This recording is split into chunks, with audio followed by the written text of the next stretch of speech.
Welcome ma'am. PMC Hindi Kolkata में आपका बहुत बहुत स्वागत है मैम। थैंक यू जी।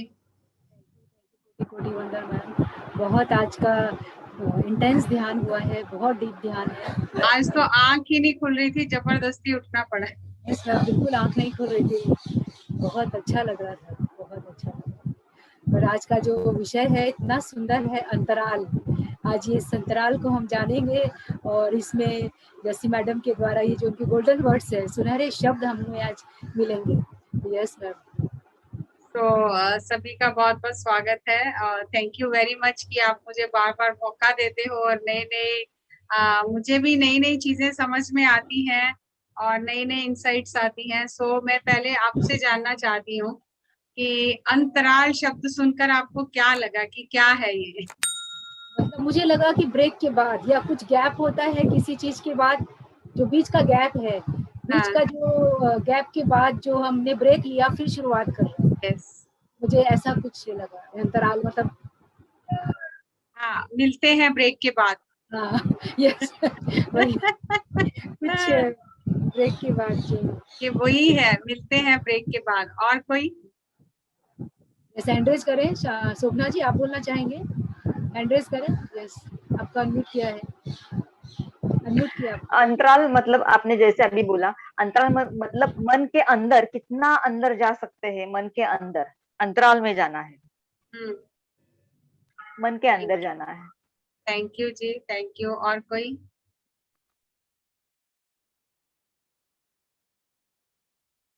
रेखा गुप्ता जी ने हैंड रेज किया। हाँ जी, रेखा जी बताइए। मेरे मतलब मुझे ऐसा लग रहा है अंतराल, जैसे कोई हम शब्द शुरू करते हैं और बीच में जो रह जाता है, एक शुरू किया और अंत किया, उसके बीच का जो टाइम है वो अंतराल है। अब आज हम ये थोड़ा सा इस विषय पर बात करेंगे कि जीवन में इस अंतराल को कैसे अप्लाई करना है और स्पिरिचुअलिटी में कैसे अप्लाई करना है। तो आपने बताया, वो बात सही है। 3 पार्टिसिपेंट्स और हैं जिन्होंने हैंड रेज किया। ठीक है, आप बात कीजिए। पहले अपने आप को अनम्यूट कीजिए।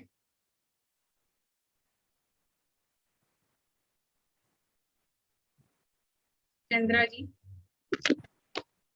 अंतराल मतलब है आड़ाल। बंगाली में अंतराल माने आड़ाल, मतलब छुपाना, छुपाना। ठीक है जी, क्या ठीक है जी, थैंक यू।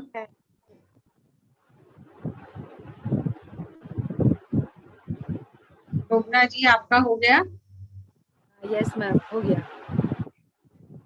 तो अंतराल, जैसा कि आपने कहा, अंतराल का मतलब कोई डिस्टेंस ही है, दूरी है। मिलते हैं ब्रेक के बाद, वही बात है ये।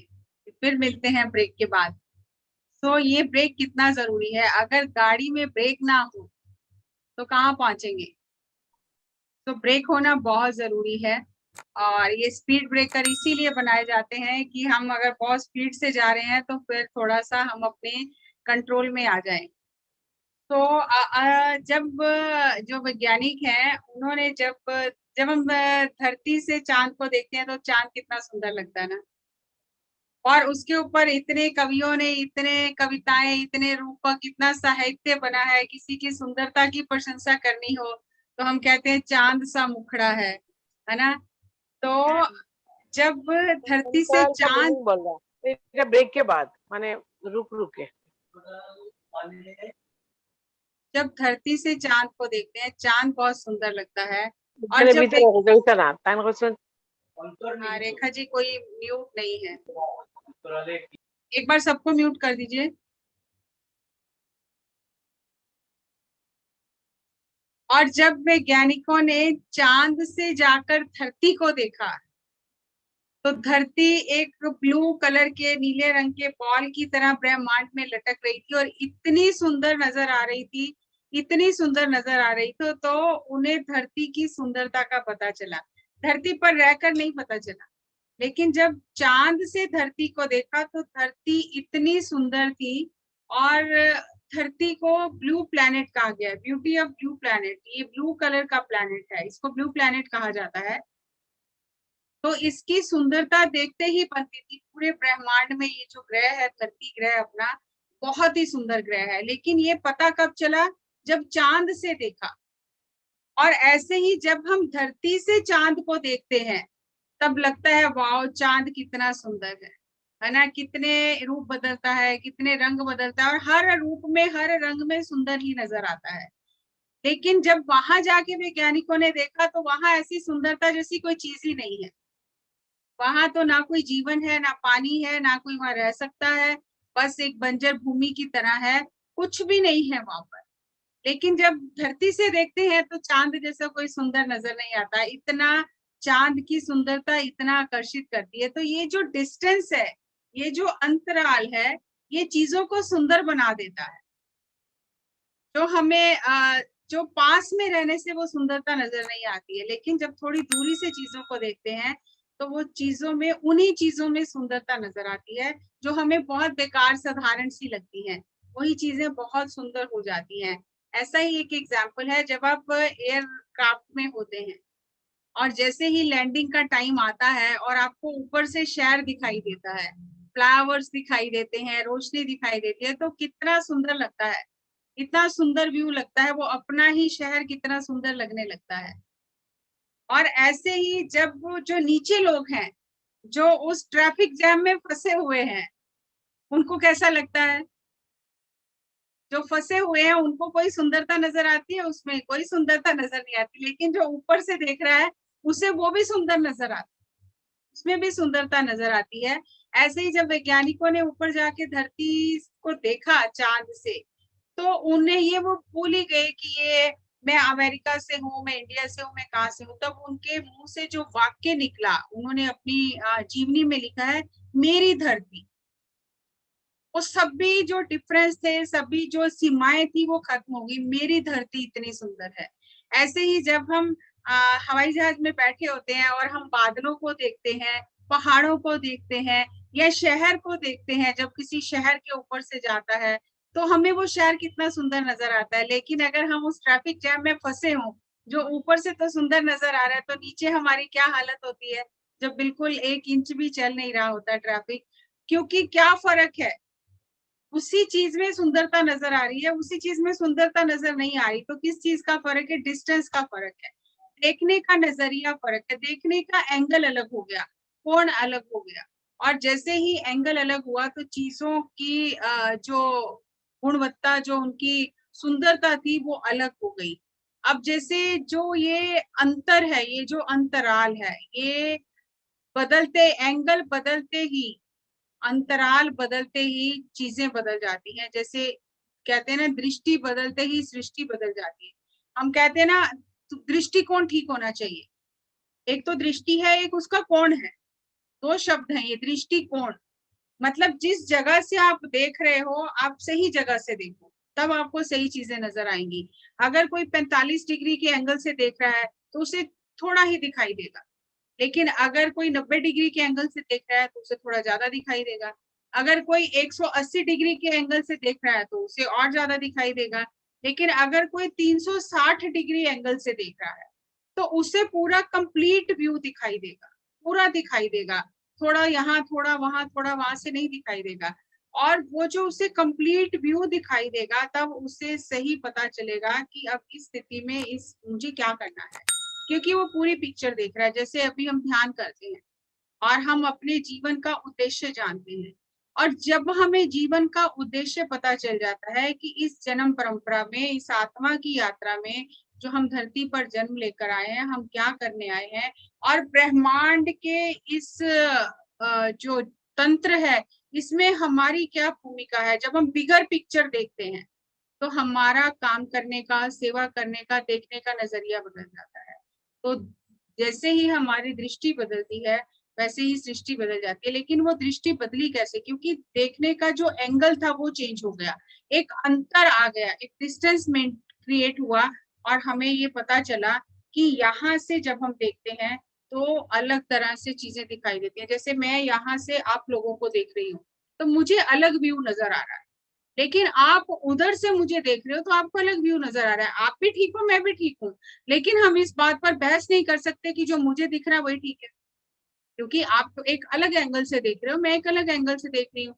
हमारे जीवन में भी यही होता है। हम अपने घर परिवार में रहते हुए हम ये भूल ही जाते हैं कि सामने वाला अलग एंगल से देख रहा है। हम वहां पर ये बात लागू कर देते हैं कि जहां जैसे मैं कर रहा हूं, जैसे मुझे समझ आई, सामने वाले को मेरी बात समझनी चाहिए।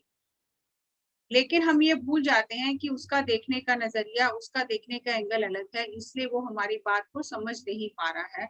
और इसीलिए जो घर परिवार में हमारे मन मुटाव हो जाते हैं, क्योंकि हर एक का देखने का नजरिया अलग है। लेकिन अगर हम थोड़ा सा डिस्टेंस मेंटेन करें तो चीजें सही दिखेंगी। जैसे अगर हम चश्मा पहनते हैं, हर कोई रीडिंग ग्लासेस यूज करता है आज के समय में।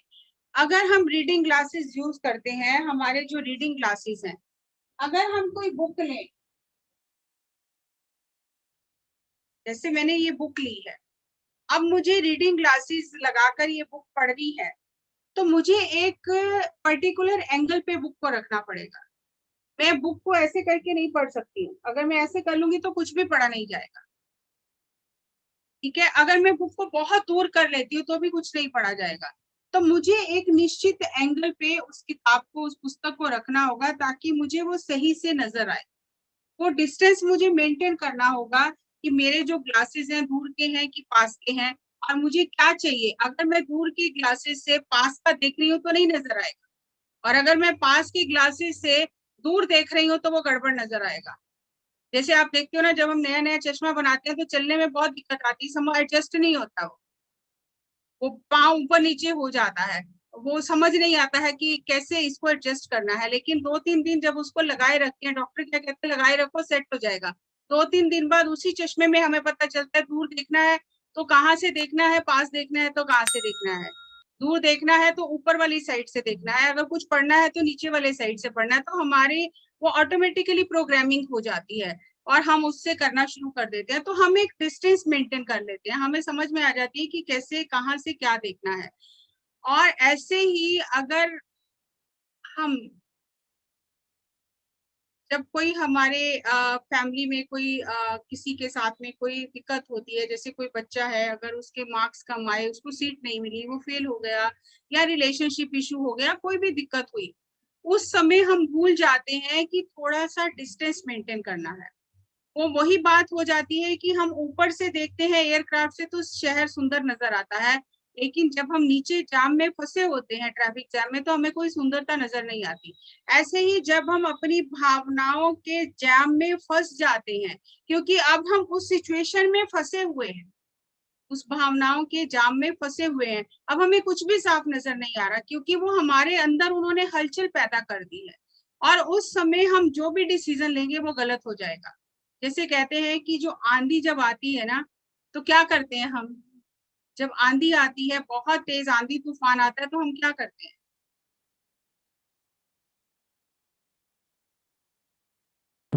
एक जगह रुक जाते हैं। एक जगह बैठ जाते हैं, घर की खिड़की दरवाजे सब बंद कर देते हैं कि धूल मिट्टी अंदर ना आए, और हम आराम से एक जगह बैठ जाते हैं। और आंधी में चलना कोई समझदारी का काम नहीं है कि आंधी आ रही है, तूफान आ रहा है और आप चलते चलो। क्या करते हैं हम, चुपचाप से दरवाजे खिड़कियां बंद करके बैठ जाते हैं। और जब वो तूफान थम जाता है, तब वो कितना सुंदर वातावरण हो जाता है। जो पहले इतना बेकार लग रहा था, खराब लग रहा था, वही जब आंधी तूफान थम गया तो वही बहुत सुंदर हो जाता है।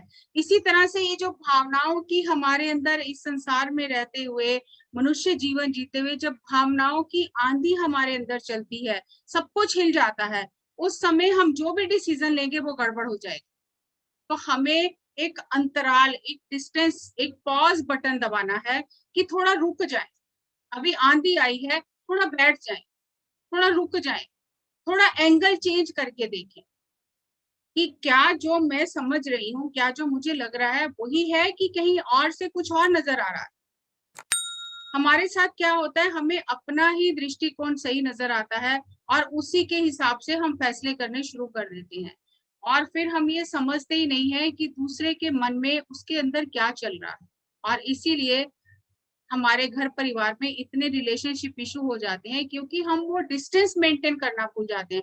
अब हमने क्या किया कि चश्मे के साथ बिल्कुल अपनी किताब रख ली, अब कुछ भी पढ़ा नहीं जाएगा। तो हमें थोड़ा डिस्टेंस मेंटेन करना है। डिस्टेंस मेंटेन करने का मतलब है कि तूफान आया, भावनाओं का एक भंवर उठा, तो हमें उस समय थोड़ा सा पॉज बटन दबाना है कि अभी थोड़ा रुक के, थोड़ा रुको, सुन लिया ना, तुम्हारी बात सुन ली, तुमने अपनी बात कर ली ना, थोड़ा रुक के सोचते हैं आगे क्या करना है।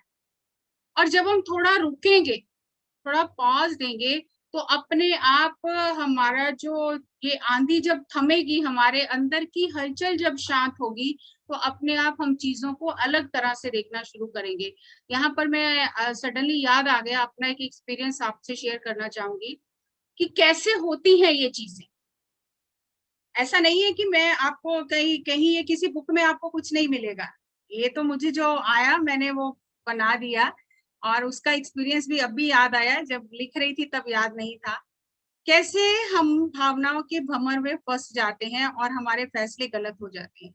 लेकिन जब हम थोड़ा सा पॉज लेते हैं, अपने स्पिरिट गाइड को याद करते हैं, उस प्राकृतिक शक्तियों को याद करते हैं, तो दृष्टिकोण बदलते ही, भावनाओं के भंवर के थमते ही, अंदर की हलचल के रुकते ही फैसले बदल जाते हैं, और वो फैसले बिल्कुल सही होते हैं। लेकिन जो हमने भंवर के अंदर खड़े होकर फैसला किया वो गलत हो जाता है।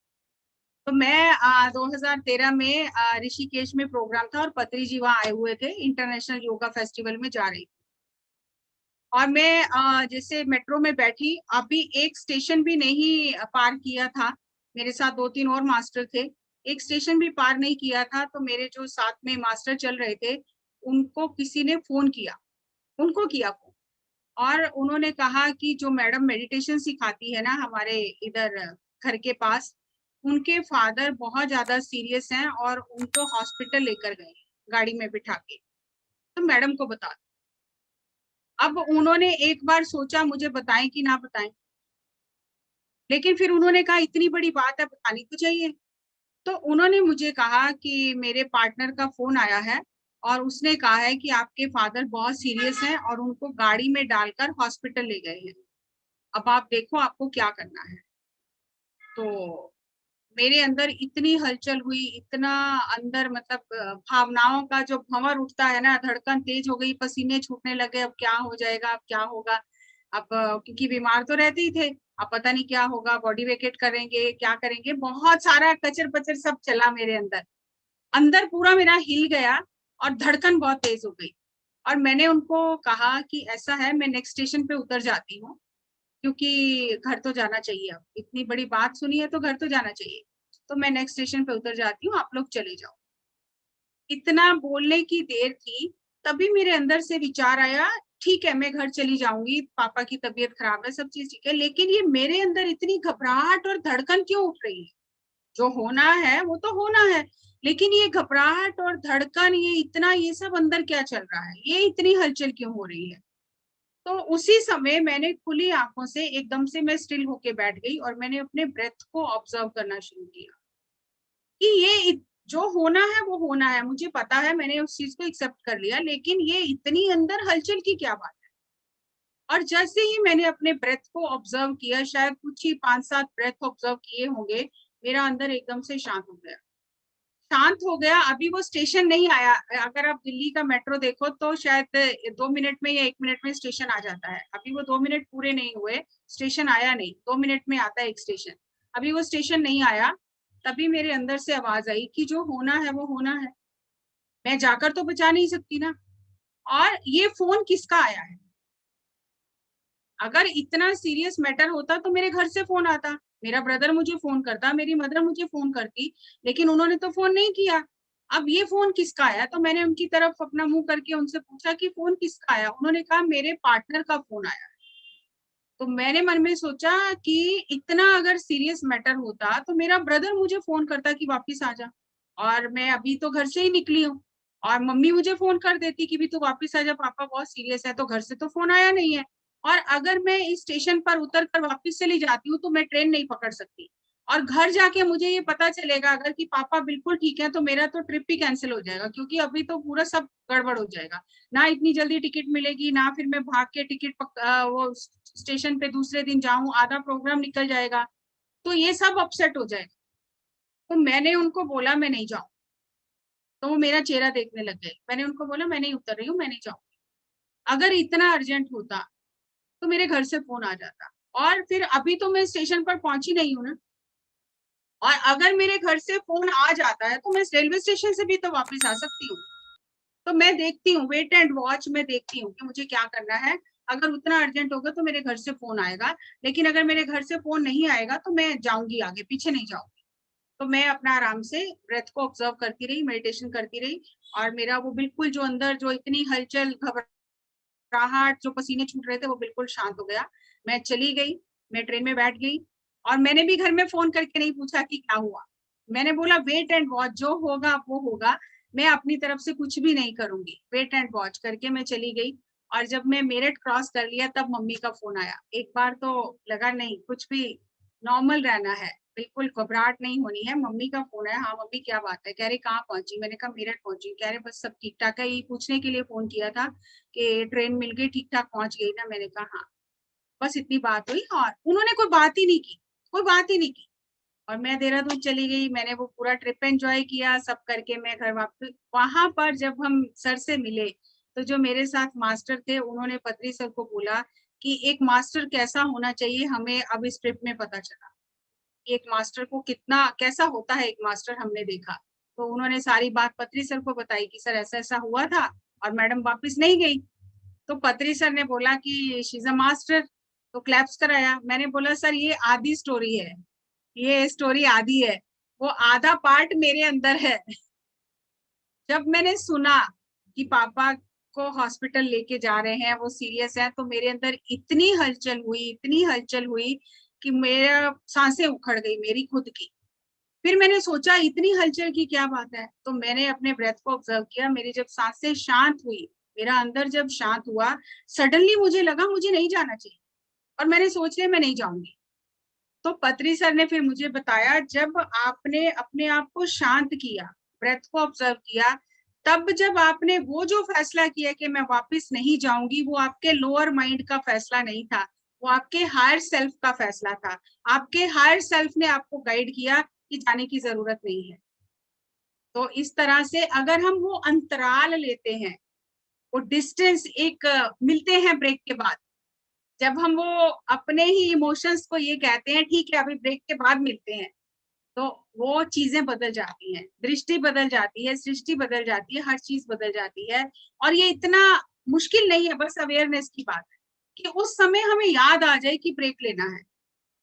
और जैसे ही ब्रेक लेते हैं, अपने आप को शांत करते हैं। हमारे पास तो देखो चाबी एक ही है, सांसें, चाबी और कोई नहीं है, और सभी तालों में यही चाबी फिट होती है। ताला कोई भी हो, चाबी यही फिट होनी है। लेकिन ये चाबी समय से याद आनी चाहिए कि चाबी है मेरी पॉकेट में, और जब आप चाबी लगाओगे सब कुछ सेट हो जाएगा। तो वो इस तरह से हम अपने इमोशंस में ब्रेक ला सकते हैं, पॉज ला सकते हैं। और जब हम पॉज लेते हैं, हायर गाइडेंस मांगते हैं, मैंने तो गाइडेंस भी नहीं मांगी, सडनली सब कुछ चेंज हो गया अंदर शांत होते ही। तो जैसे ये कहते हैं ना, इन्वोक करो मास्टर्स को, वो गाइड करे, कुछ भी जरूरत नहीं है। आप अपना आप को शांत रखो, अपने बर्तन को तैयार रखो। मास्टर तो रेडी है सब कुछ डालने के लिए, लेकिन अगर हमारा बर्तन साफ नहीं है, हम बुलाते रहे तो क्या वो आएंगे? जैसे एक स्कूल है, उसमें प्रिंसिपल है, प्रिंसिपल कितने बच्चों को जानता है? प्रिंसिपल कितने बच्चों को जानता है? हार्डली कुछ बच्चों के नाम उसको पता होंगे, या तो जो बहुत नालायक हैं या बहुत जो लायक हैं, उनको पता होंगे।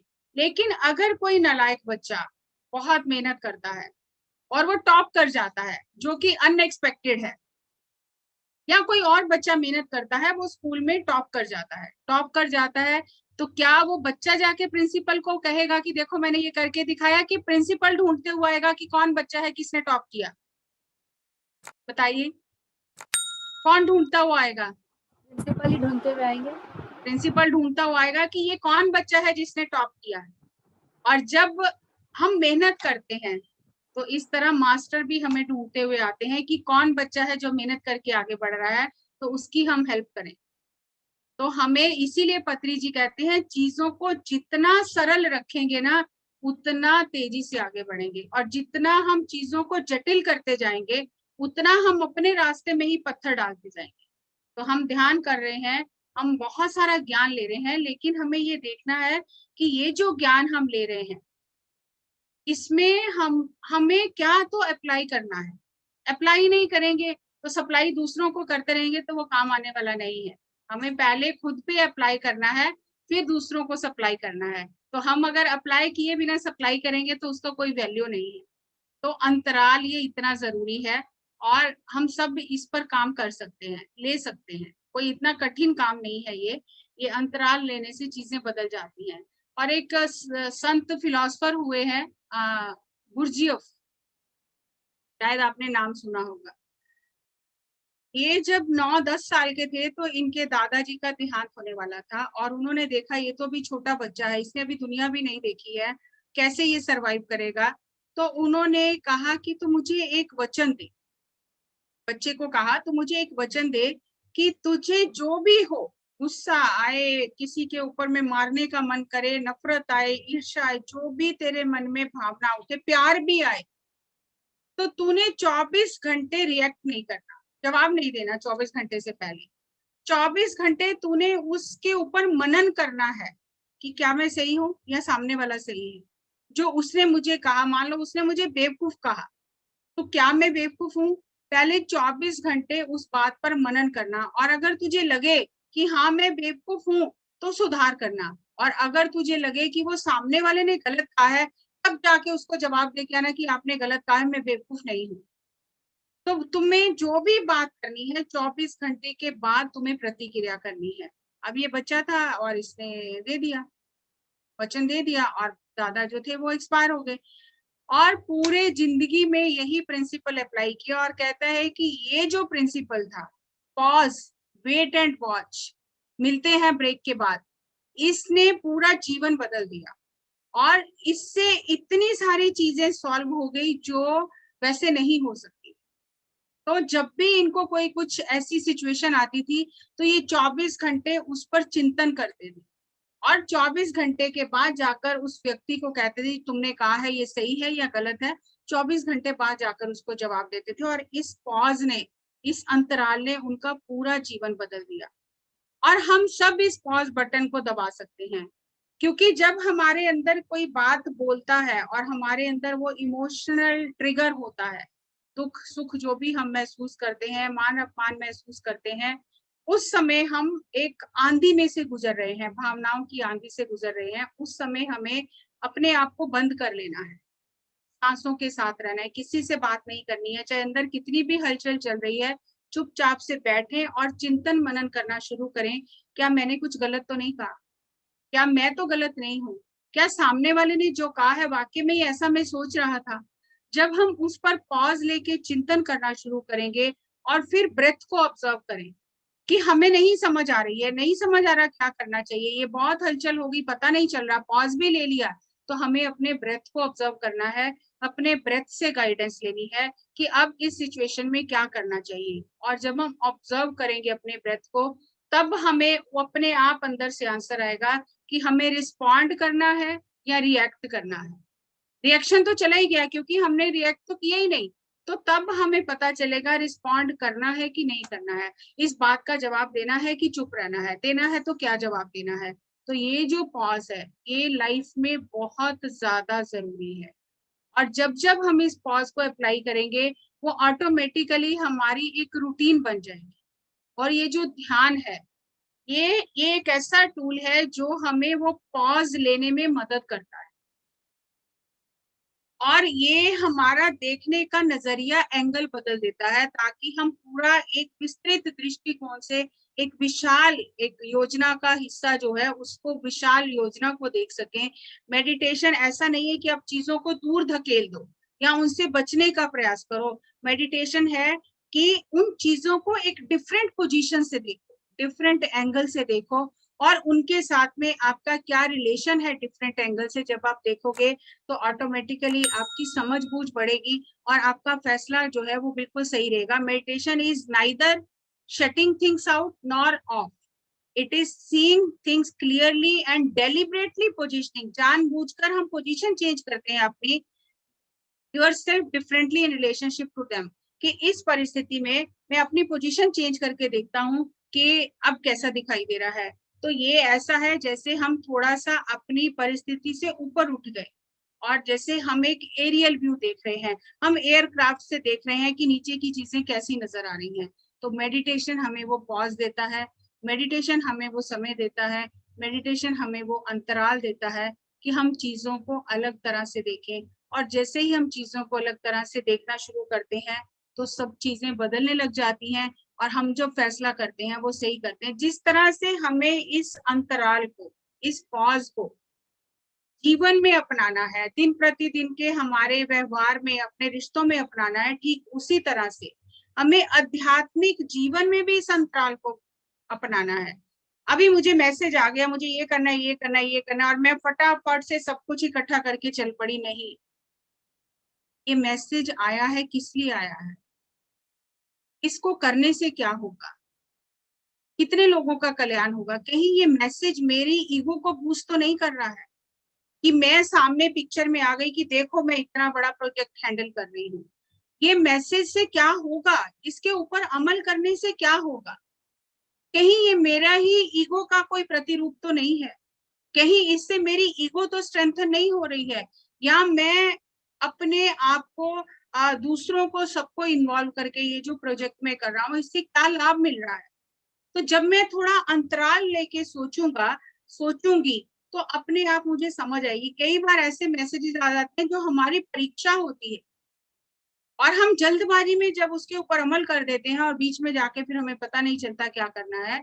और पत्री सर ने यहाँ इतनी ब्यूटीफुल एक बात कही है, किसी मास्टर ने मुझे बताई, और वैसे पत्री सर बताते ही हैं कि मास्टर्स का काम है आपको मैसेज देना, आपकी गाइडेंस देना, आपका मार्गदर्शन करना, लेकिन आपके पास जो फ्री विल है, मानना या ना मानना आपकी इच्छा है। आपको वो बाध्य नहीं कर सकते कि उन्होंने आपको कहा है तो ये मानना ही है, वो बाध्य नहीं कर सकते आपको। आपको मानना या ना मानना आपकी इच्छा है। इसके लिए मास्टर कभी भी आपसे गुस्सा नहीं होते कि आपने उनकी बात क्यों नहीं मानी, वो आपको बार बार मौका देते हैं। तो इसीलिए आध्यात्मिकता में भी हमें एक बार सोचना है कि ये जो मैसेज है ये मेरे मन से तो नहीं आया, मेरी आत्मा से आया है या मेरे मन से आया। और ये बहुत सुंदरता से हम पहचान सकते हैं कि अगर वो मैसेज हमारे मन से आया है, हमारी कल्पना से आया है, तो उसमें कहीं ना कहीं वो मैसेज हमारी ईगो को बूस्ट करेगा। उसमें मैं की भावना होगी, मैं की उसमें गंध होगी कि मैं ये कर रहा हूँ, मेरी ईगो बूस्ट हो रही है।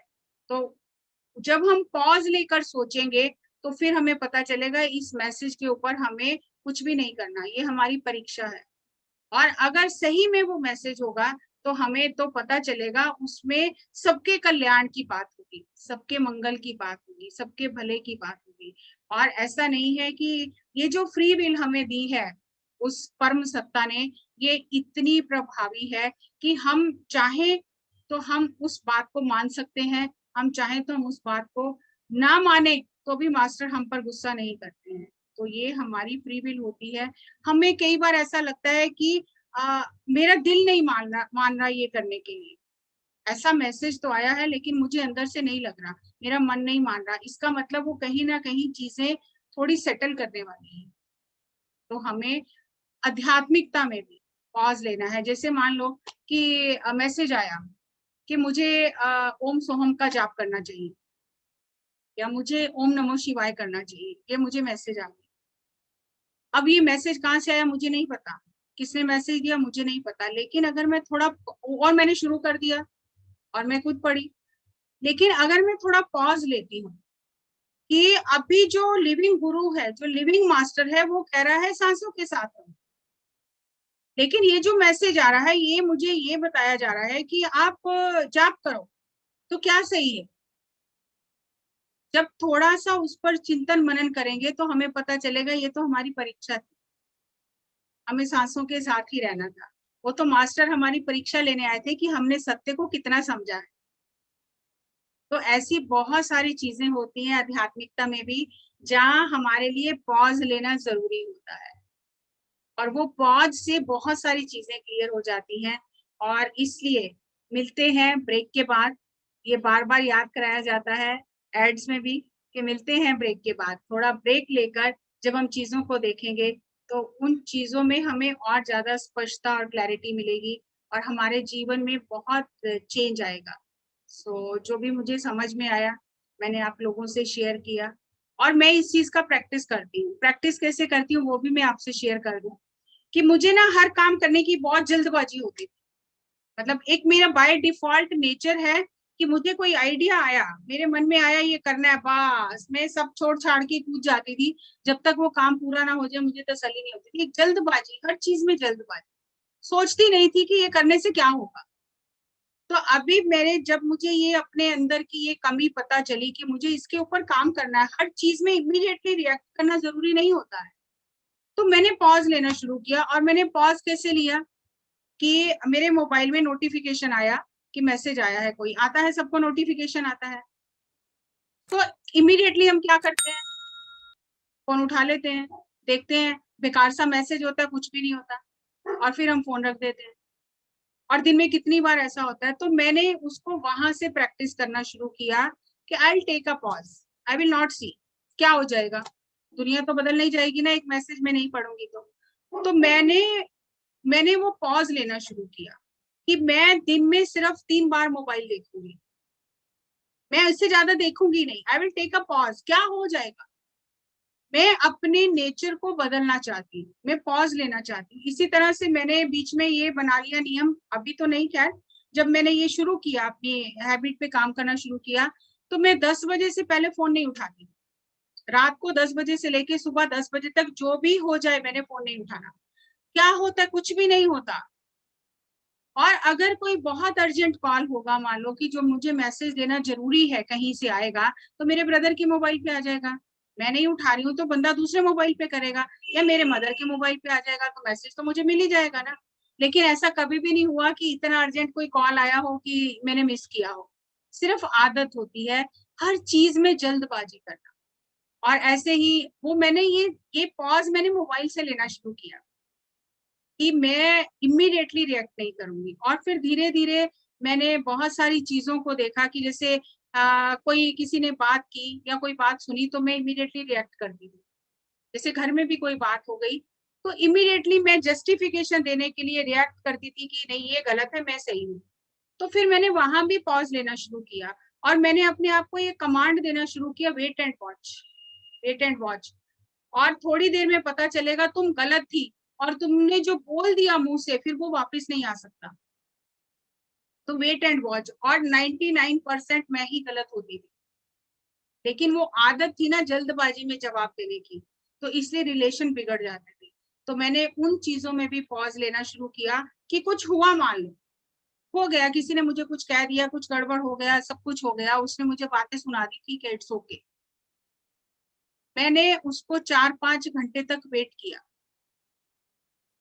कि क्या मैं सही हूँ या वो सही है, इस पर चिंतन किया। और कोई ना कोई ऐसी चीज शाम तक हो जाती थी कि मैं गलत साबित हो जाती, और मुझे अपने ऊपर इतनी हंसी आती थी कि यस मैंने कर लिया, मैंने पॉज लिया, और पॉज लेने से फायदा हुआ मुझे। और 99% वो आदत की वजह से जो मैं बोलती थी वो मेरा छूटना शुरू हो गया। तो ये पॉज लेना इतना जरूरी है, तो इसलिए मुझे लगा कि आपसे शेयर करना चाहिए। तो ये किसी बुक में नहीं है, तो ये मेरी ही बुक में था, तो मैंने निकाल के आपके साथ में शेयर किया। सो आपने इतनी लगन से सुना, thank you very much, thank you.